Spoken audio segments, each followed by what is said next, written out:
have adopted an approach that makes quite a bit of sense. Trying to get to as many members as possible. The gentlelady's time has subject. expired. The gentleman from New Jersey is you, recognized. Professor. Mr. Farage has to leave in a few minutes, so we want to get as many members as possible. Thank you. Thank you, Mr. Chairman. Just before I begin, to my friend, he's not here now, Mr. Moskowitz from Florida, there's kind of an old trick in debating. When you're losing the debate on the issue, you change the issue. This is not about Epstein.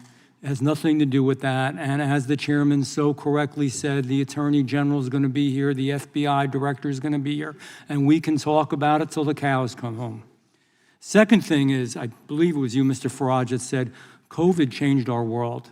And in many ways, more than just a biological disease, what it did to us psychologically, governmentally, philosophically was really bad. And we're still not out of it yet because of what happened then. We're losing our freedoms. We are losing our freedoms, and it's not because of an American Congress. It's not because of American courts. It's not because of American Republicans, and I'm going to even say it's not because of American Democrats. It is due to bureaucrats in Brussels and in London, and in other places as well. It's wrong. It's un-American. I am unabashedly, and I think we all are here, hopefully, pro-American. We should be protecting our citizens. Instead, we're watching foreign bureaucrats come to our country and try to force United States companies to censor humor, satire, and news they don't like. It's backwards, it's bizarre, it's perverse, and it's weird. That's what we would call it in New Jersey. It's just weird, and it's not good.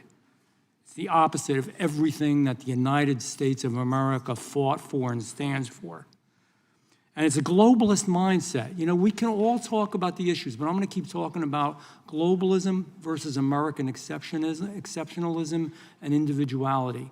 I believe very much, sincerely, that the whole battle that's going on now with the right and the left, what's happening in Great Britain, what's happening around the world, what's happening in the United States, is very much that argument. Individuality, and in our case here in the States, Americanism, exceptionalism, or is it globalism?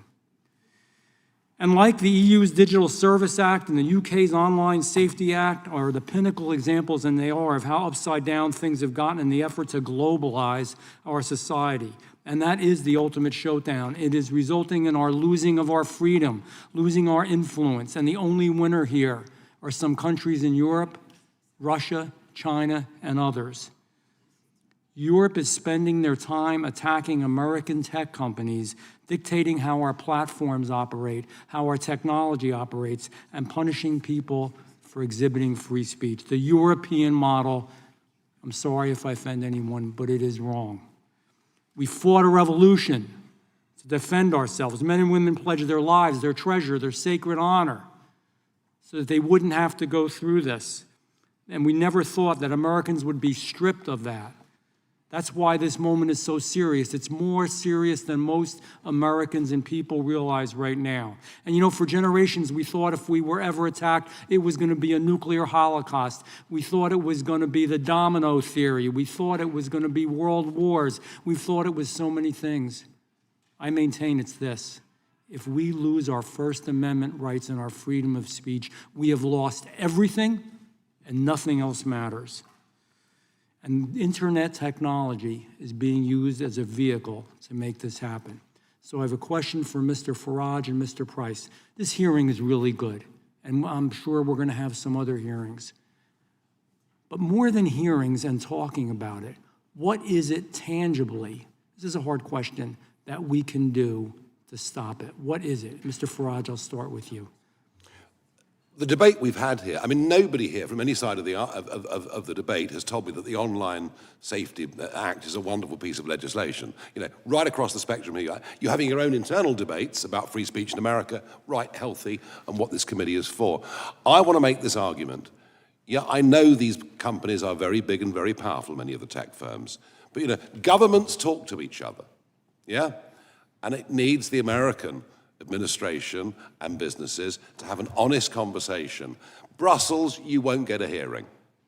They are fundamentally anti-American, frankly, and I was there for 20 years, I saw it. I do think there is a conversation to be had with the British government about the shape of their legislation and the impact it can have on American individuals, their liberty and American companies. So I'm calling for, as a result of what's happened, it's clearly got, the legislation's clearly doing the wrong thing.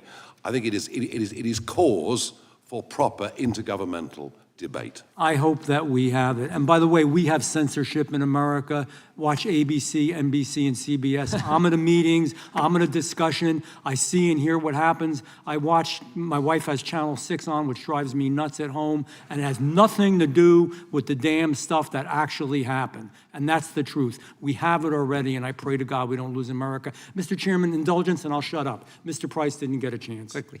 Yes, sir. You talked about putting pressure on, and I agree that Brussels is a cold house for free speech.